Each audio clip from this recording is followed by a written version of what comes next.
ఈశ్వరాచారి కొద్దిసేపటి క్రితమే చనిపోవడం జరిగింది. ఇక్కడ వాళ్ళ భార్య కావచ్చు, అతని తల్లి కావచ్చు, ఇక్కడ తీవ్రంగా రోధిస్తున్న పరిస్థితి కనిపిస్తూ ఉన్నది.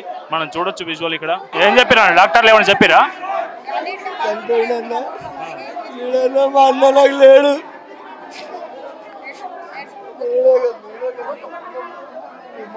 తీసుకోవాలి, పిల్లలు కావాలి,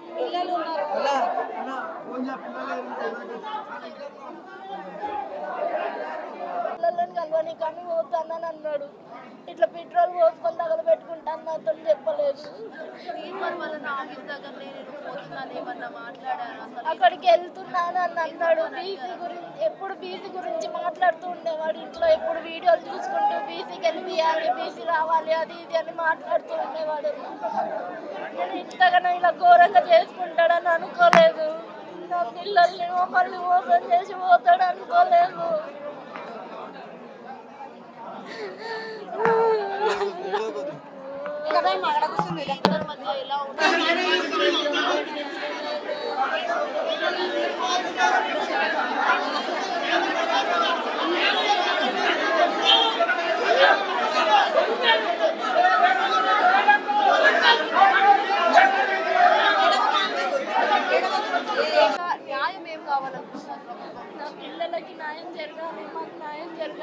అన్న చేసిన త్యాగానికి అయితే న్యాయం జరగాలమ్మా.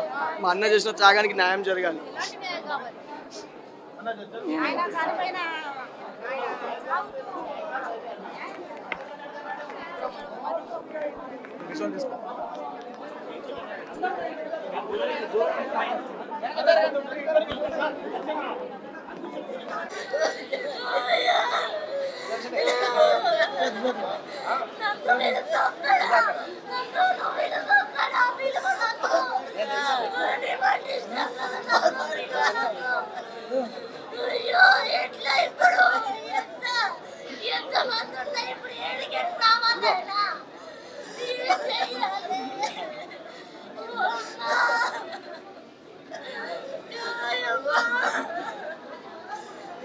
Okay bro, thank you.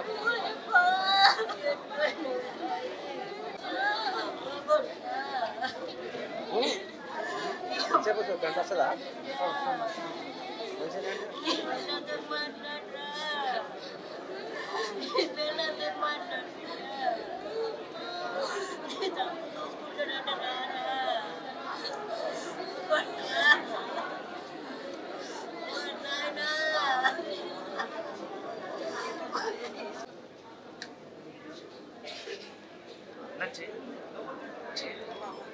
చేతి రాయడా అన్న, చేతి రాయండి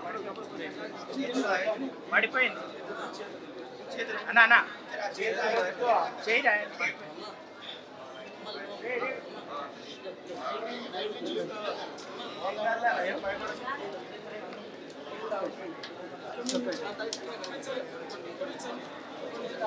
కొన్ని వాటర్ చల్లని ముఖం మీద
Halo.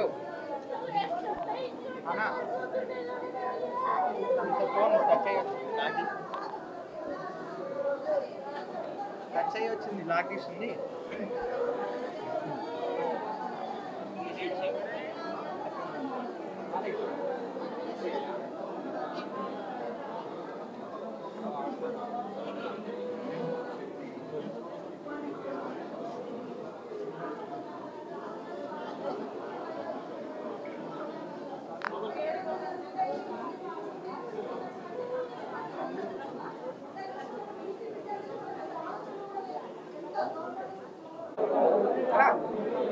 అయ్యా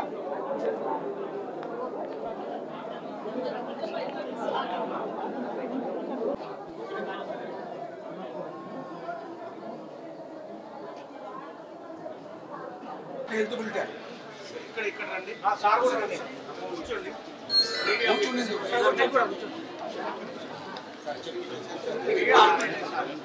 చూడరా అన్న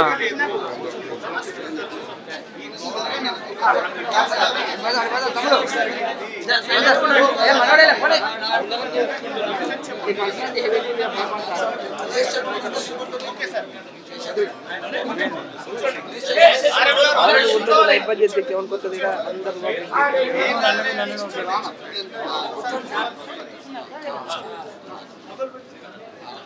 సరే ఆ పేషెంట్ నిన్న ఈవినింగ్ చాలా సివియర్ గాయాలతో కాలిన గాయాలతో హాస్పిటల్కి వచ్చారు సార్.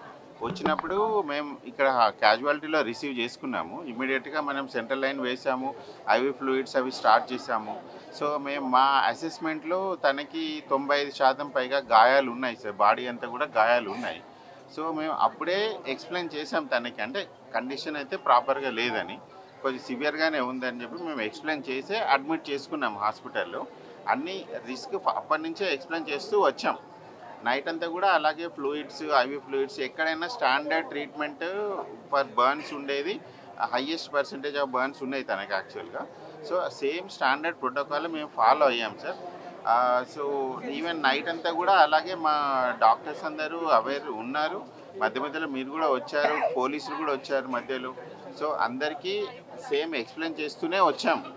సో ఈవెన్ నేను మార్నింగ్ అరౌండ్ అంటే మధ్యలో ఇవంతా ఇన్ఫర్మేషన్ వస్తూనే ఉంది. సార్ వాళ్ళు కూడా, ఆర్ఎంఓ సార్, మేడం వీళ్ళందరూ కూడా టచ్లోనే ఉన్నారు. మేము కూడా వచ్చాం 9 o'clock కూడా, 9 o'clock లోపే వచ్చాను నేను. ఎవరు నెగ్లెక్ట్ గురించి మాట్లాడతలేదు సార్, మీ పని మీరు చేసినారు, ఇష్యూ అది కాదు. ఓన్లీ థింగ్ ఈజ్ కండిషన్ బాగలేదు, వీ మే లూజ్ హిమ్ అనేది ఒక మాటను మీరు ముందే చెప్పుకుంటే ఏమయ్యేదంటే మిగతా అది లేదు. డెత్ అయింది, డెత్కి ముందు ఆల్రెడీ నేను నా ఒక్కరికి వచ్చినాను సార్. ఆల్మోస్ట్ మనకు మార్నింగ్ 6 o'clock 7 o'clock జనం వస్తున్నారు, గొడవలు అవుతున్నాయి. పాత ఎమ్మెల్యేలు, ఎక్స్ఎమ్మెల్యేలు, మినిస్టర్లు, వారు ప్రజెంట్ ఎమ్మెల్సీ చాలా మంది వచ్చినాం, అలాంటి వాళ్ళు అందరం వచ్చినాం. సో ఇట్స్ సెన్సిటివ్ ఇష్యూ అనుకున్నాం. మీరు ఒక్క మాట ఏంటంటే ఇది నాట్ అప్ టు దిస్, చాలా క్రిటికల్ ఉన్నదని చెప్పేసి ముందే ఒక బ్రీఫింగ్ ప్రెస్కి ఇచ్చి ఉంటే ఏమైందంటే మాకు కొంత ప్రిపేర్ అయ్యేది. ప్రెస్కి అంటున్నా మాకు తెలియాలి కదా సార్, మేము అందరూ వాళ్ళే కూర్చున్నా డెడ్ బాడీ ఫిక్స్ చేస్తున్నారు, కానీ మీరు డిక్లేర్ చేసేది ఎవరికి తెలియకుండానే వాళ్ళు డెడ్ బాడీ ఫిక్స్ చేస్తున్నారు. ఒక ఎమ్మెల్సీ కేసు ఇంత సెన్సిటివ్ ఇష్యూ, ఇంతమంది బయట చెప్తున్నారు వితౌట్ ఎనీబడీస్ నోటీస్, ఫ్యామిలీ తీసుకొని వెళ్ళిపోతూ ఉన్నారు. చెప్పండి సార్ అయితే నేను రాగానే కూడా ఒకసారి పేషెంట్ కండిషన్ చూసుకున్నాను సార్. చూసుకొని వాళ్ళ బ్రదర్ ఉన్నారు, బ్రదర్కి నేను పక్కకు పిలిచంటే తను కూడా కొంచెం గాబరాగానే ఉండే పేషెంట్, కొంచెం ఇరిటబుల్లే ఉన్నారు. సో ఆ జనరల్ కండిషన్ తనకి ఎక్స్ప్లెయిన్ చేశాను. సో 95% బర్న్స్ ఉన్నాయి కదా, కొంచెం కష్టంగానే ఉంది సిచ్యువేషన్, అంత ప్రాపర్గా అయితే రెస్పాండ్ అవ్వట్లేదు అన్నట్టే చెప్పాను తనకి. సో ట్రీట్మెంట్ అది చేసుకుంటూ ఉన్నాం మేము. కాకపోతే ఇవన్నీ ఎలా ఉంటాయంటే సార్, ఎనీ బర్న్స్ పేషెంట్ ఇప్పుడు ఇంత మేజర్ పర్సంటేజ్ బర్న్ ఏ క్షణంలో అయినా కానీ, ఇప్పుడు తను వాటర్ అడుగుతున్నది ఇవ్వచ్చా అంటే ఇవ్వద్దనే చెప్పాము ఇనీషియల్గా. బట్ నేను ఈవినింగ్ నుంచి కూడా కొంచెం వాటర్ తీసుకుంటున్నాడు అంటే సరే వామిటింగ్స్ లేకపోతేనే ఇవ్వండి అని కూడా నేను తనకు చెప్పాను. తను ఉన్నది ఇక్కడే. సో ఆ వాటర్ ప్రాబబ్లీ మేము ఏమనుకుంటున్నామంటే, ఒకవేళ ఏమైనా ఎక్సెస్ వాటర్ ఎవరైనా అంటే అందరూ వచ్చి కూడా ఎలా ఉంటుందంటే మా కంట్రోల్లో ఉండట్లేదు సార్ సిచ్యువేషన్. చాలామంది వచ్చి ఎవరికి తోచిన సలహాలు, అంటే లైక్ మీరు మీ మెడికల్ సైడ్ మీరు ఇవ్వలేదు సలహాలు, పేషెంట్ అటెండెన్స్ యాక్చువల్గా patient attendance and relatives. So some patient ఏమో వాటర్ అని అడుగుతున్నప్పుడు మేమేమో గ్లూకోజ్ ద్వారా ఇవ్వడానికి ట్రై చేస్తున్నాం. సో తనకి ఏంటంటే మేము కొన్ని వాటర్ ఇస్తాం సార్ జనరల్గా, ఒకవేళ వామిటింగ్స్ లేకపోతేనే అది కూడా కన్ఫర్మ్ చేసుకొని మరి అదే కన్ఫర్మ్ చేసుకొని ఇచ్చాము. కాకపోతే కొంత కంట్రోల్లో ఉండదు కదా సార్, అందరు వచ్చి వాళ్ళ అటెండెన్స్ ఏదో ఒకటి ఇవ్వడము, ప్రాబబ్లీ అది అయి ఉండొచ్చు. లేకపోతే 95% బర్న్స్ అనేది at any point of time he may expire at a point. Severity itself that may be the predisposing reason sir. Cardiac arrest అయింది సడన్ గా. ఎప్పుడు చనిపోయినాడు, ఎన్ని గంటలకు చనిపోయినాడు, మీరు చనిపోయిన విషయము వీళ్ళకి ఎప్పుడు ఇన్ఫార్మ్ చేశారు అది చెప్పండి. పేషెంట్ యాక్చువల్గా మేము అరౌండ్ 11-11:30 నుంచి కొంచెం ఇర్రెస్పాన్స్గానే ఉండే సార్. అప్పుడు మేము లోపల అనస్థిస్ట్ని పిలిచాము. అనస్థిస్ట్ని పిలిచి కొద్దిసేపు ట్రై చేసాము. అంటే అప్పుడే మాకు కార్డియాక్ అరెస్ట్ అయి ఉండొచ్చని మేము చూసుకున్నాము. బట్ మేము ఈసీజీ తీసాము. ఈసీజీ దాంట్లో ఏముందంటే కొంచెం కార్డియాక్ యాక్టివిటీ కనిపించింది మాకు. బట్ మేము వెయిట్ చేసి మళ్ళీ చూసి పల్స్ లేదని కన్ఫర్మ్ చేసుకొని అంటే కొంచెం ఒక ఓవర్ హాఫ్ అన్ అవర్ మేము ఒక 20 మినిట్స్ ట్రై చేసాం. 20 మినిట్స్ 30 మినిట్స్ వరకు 20 మినిట్స్ 30 మినిట్స్ వరకు ట్రై చేసాం సార్. ట్రై చేసేసి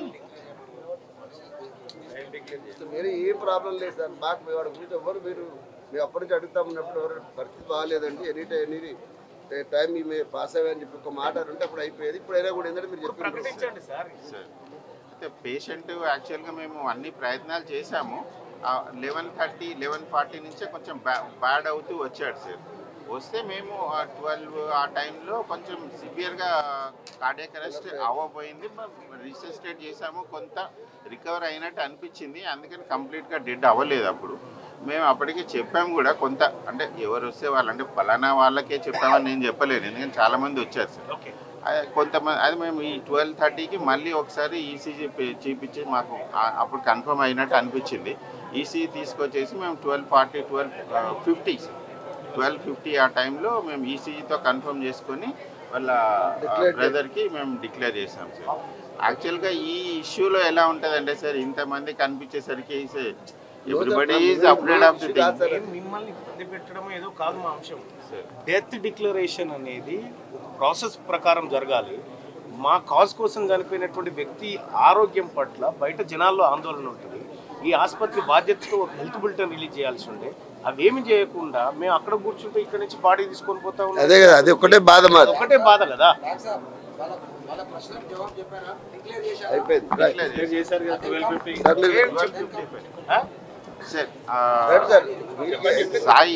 సాయి ఈశ్వర్ అనే బర్న్స్ పేషెంట్, 95% బర్న్స్ పేషెంట్.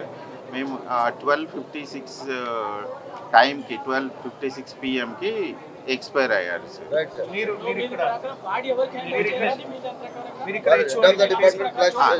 నేను doctor Raja Kiran Kumar Goud, HOD plastic surgery department sir, Gandhi hospital. Body యాక్చువల్గా మేము ఏం చేస్తామంటే సార్, ఇది మనం వచ్చినప్పుడే మనం ఎమ్మెల్సీ రిజిస్టర్ చేస్తాం కాబట్టి ఈ బాడీని మేము మార్చురీకి షిఫ్ట్ చేస్తాం సార్. మార్చురీకి షిఫ్ట్ చేసి ప్రిజర్వ్ చేసి అక్కడ పోస్ట్ మార్టం అయిన తర్వాత, అంటే కన్సర్న్ పోలీస్ స్టేషన్ నుంచి రిక్వెస్ట్ వచ్చిన తర్వాత పోస్ట్ మార్టం అవుతాయి సార్. అయిన తర్వాత దాన్ని వాళ్ళ బంధువులకి వాళ్ళకి అప్పగిస్తాం సార్. అది రెగ్యులర్ ప్రాసెస్. నేను అప్పటి వాళ్ళ బ్రదర్ కూడా చెప్పాను సార్, వీళ్ళని తొందరగా మనం పోస్ట్ మార్టం చేసి పంపిద్దామని చెప్పేసి. మేము సహకరిస్తున్నాం. పోస్ట్ మార్టం కార్యక్రమాలు చేయండి, ఆ ఫ్యామిలీకి మీరు డెడ్ బాడీ అప్పగించండి. కానీ ఇంకా నేను కూడా డీసీపీ గారు ఇప్పుడు వీళ్ళ పాత్ర అయిపోయింది.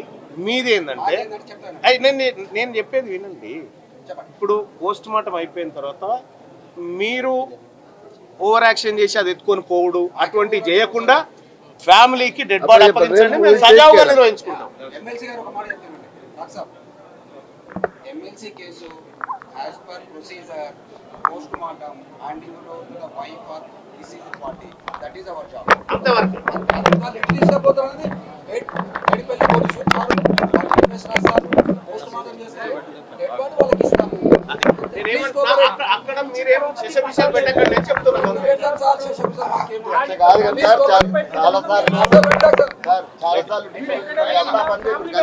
ఆ పని చేయకండి, మళ్ళీ ఆగ్రహం